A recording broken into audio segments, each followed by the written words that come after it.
मी ससवाची आहे. मी बाबा. आज शनिवार, सकाळची शाळा. ससोबा लवकर उठला. शेपटी बघून आळस देत ससोबा म्हणाला,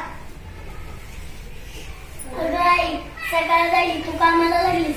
खाऊ आणायला बाबा बागेत गेले तरी अजून सूर्य कसा नाही पडला, प्रकाश कसा नाही पडला ग.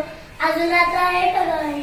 आईने ससोबाला जवळ घेत खुदकन हसत ससोबा म्हणाला, आई, तुझ्या विषयी टोचतील ना मला. तुडतुड शेपटी हलवत आई प्रेमाने म्हणाली, अरे वेडूया, ऐक तर.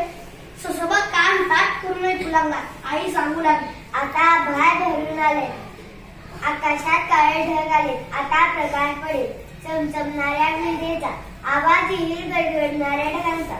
मग येईल पहिला पाऊस, गारेगार पाऊस, रिमझिम पाऊस, तडतड पाऊस, मुसळधार पाऊस. कोबी आणि गाजर घेऊन बाबा बागेतून येतच होते.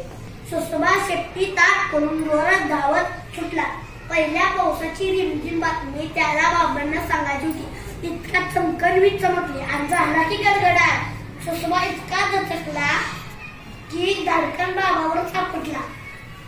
आई बोलणार इतका टपटप टपटप पाऊस वाजू लागला.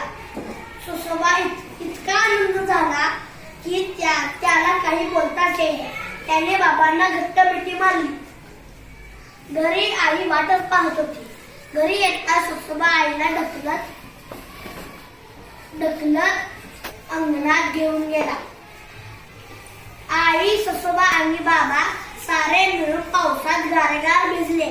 पावसात नसले, पावसात गाणे गायली. पाऊस फुलात भिजतात आपल्या ओल्या मिशा हात फिरवत ससोबा आईला म्हणाला, आई, असं पावसात भिजलं, आल्या तर गरम गरम चहा बना, म्हणून मी तुला भिजायला आणलं ग.